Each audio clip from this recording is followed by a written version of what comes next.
Hi, this is Pat Ray from Pat's. We are talking about anger management this morning. Anger management is good for any of our classes, including substance abuse and parenting. As we know, anger is an emotion that everybody has.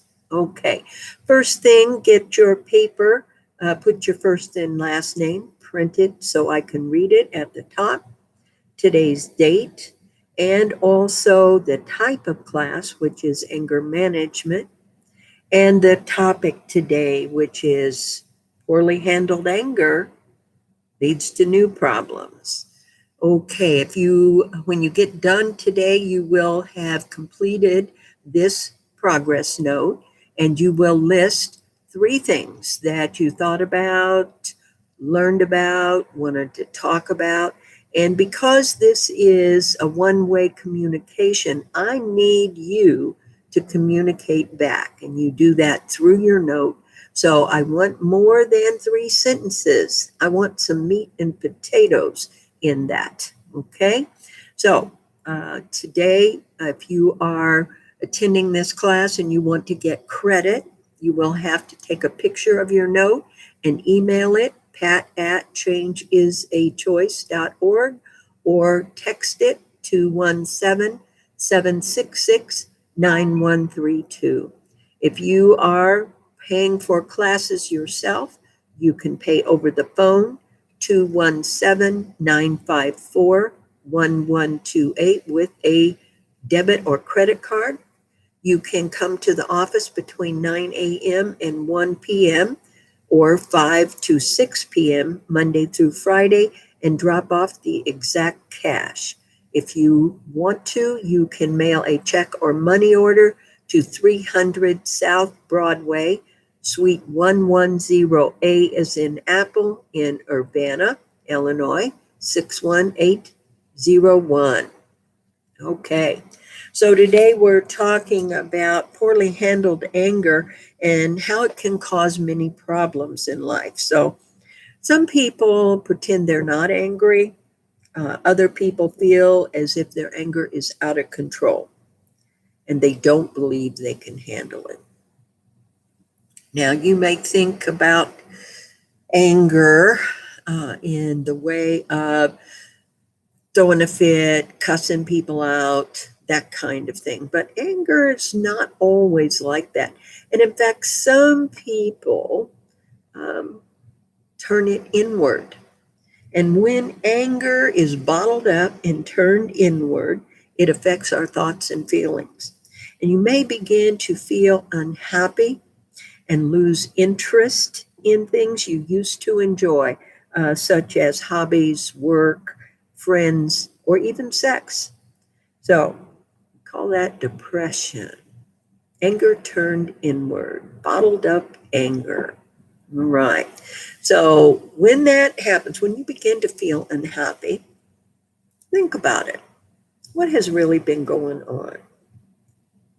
What have I been suppressing? Has it been little slight comments that people have made, or has it been irritations or frustrations of goals that I've tried to reach and for whatever reason can't do it? Maybe what's going on right now in the world today is keeping me from reaching my goals.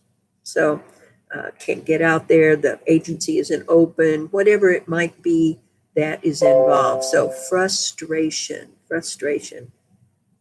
Okay.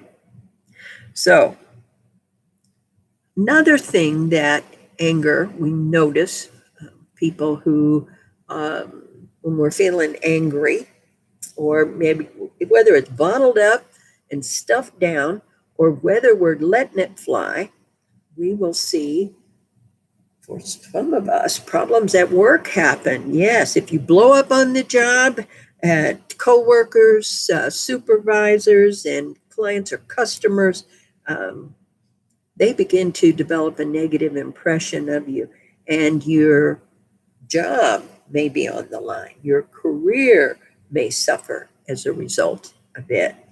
So, for example, with me, when I am bottling up anger, it begins to come out sideways.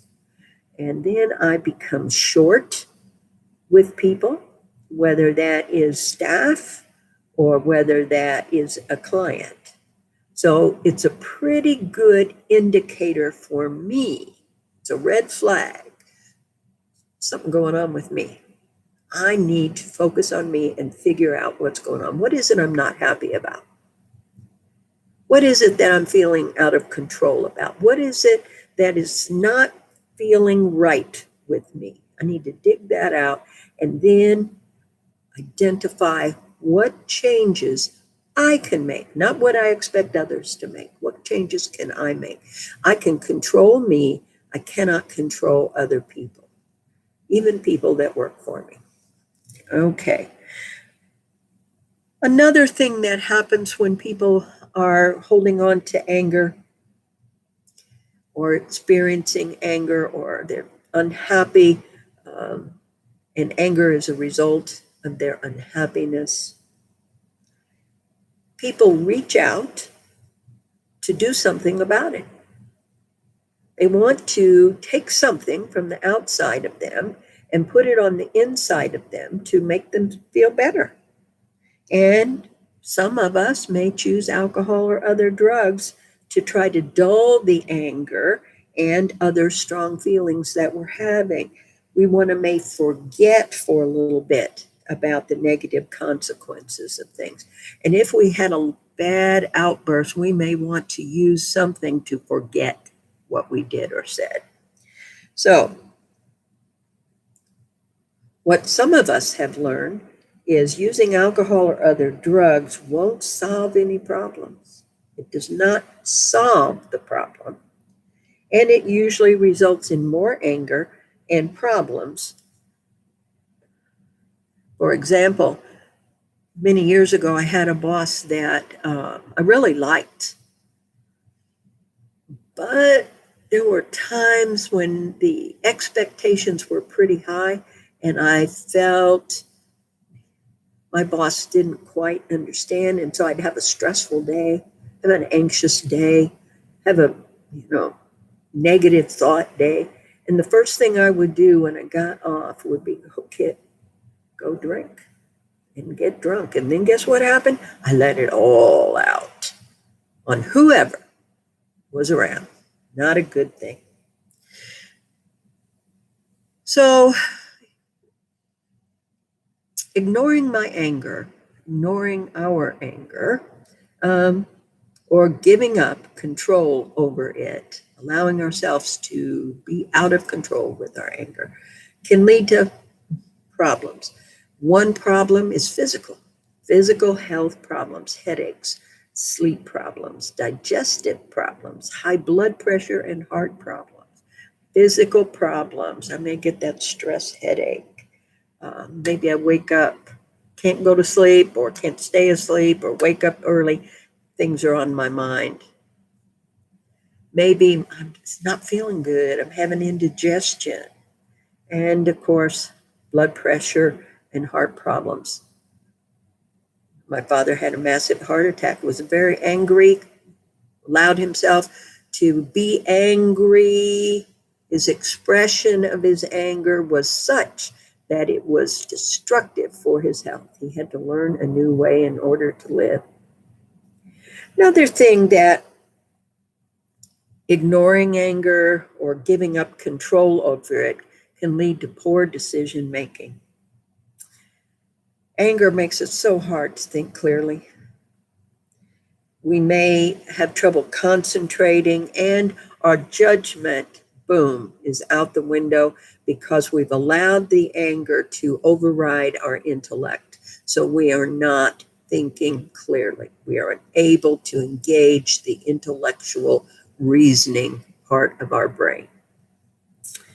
Okay, this can lead to accidents, car crashes, injuries, all kinds of problems because we're making poor decisions. We're not making good decisions.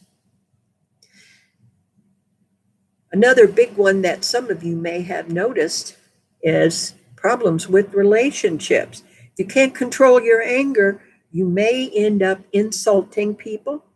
Yeah.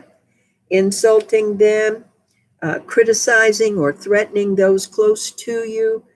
You could respond with anger and resentment. Getting angry may keep you from telling your loved ones how you really feel about them. I may be withholding affection. I may be withholding compliments. I may be building a resentment, and so I'm nasty with them. My comments are sarcastic. Life's short.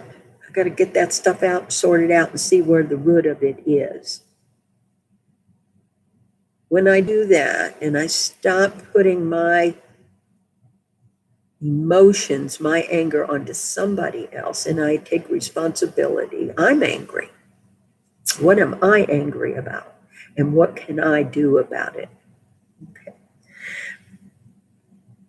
Another thing it leads to is poor self-esteem. If I have trouble managing my anger, I might feel bad about myself. And I may feel as if I have little control over what happens. Okay, so those are just some of the things that can happen. It makes matters worse. So the other part of this is knowing what sets you off. People, places, things. Is life, do I feel like life is unfair? Am I feeling angry if people, insult me, criticize me or my work, don't act the way I think they should? Those are just a few. And I may feel angry when faced with events like traffic jams, conflict at work, family arguments, making mistakes. Oh my gosh, I hate that.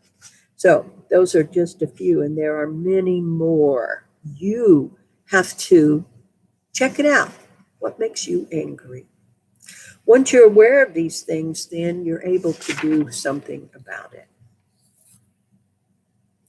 Now, you may say, I'm not angry.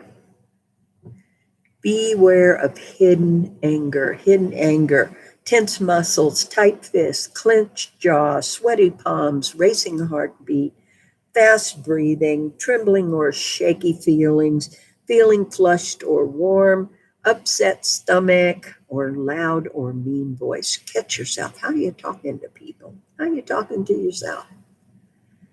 Okay. When we get angry, we might ask ourselves, is my level of anger and my reaction out of proportion to the triggers? Is it too much? Am I directing my anger at an innocent person? Somebody who has nothing to do with anything? Am I taking things personally?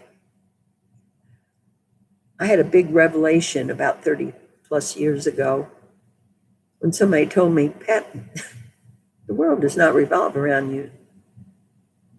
What? Yeah. Stop taking things personally. It's not about me.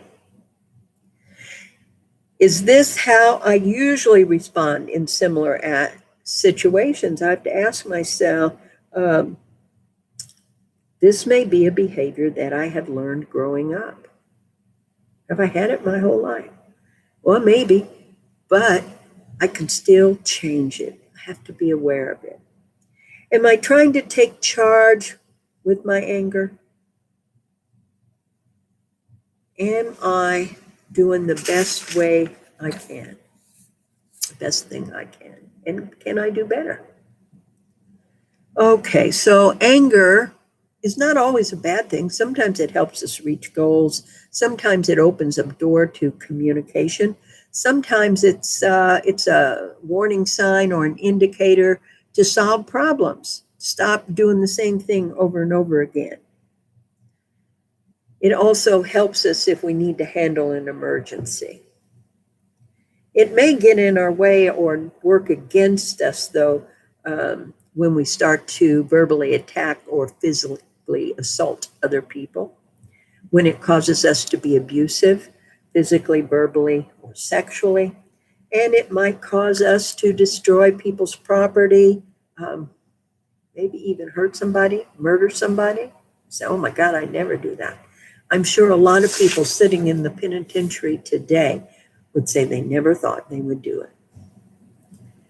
What do we do about it? I go very quickly to stop and think. When I feel it coming, feel the emotion, the point of no return, I know where it is. I have to focus, I have to pay attention. And when I feel it coming, I stop.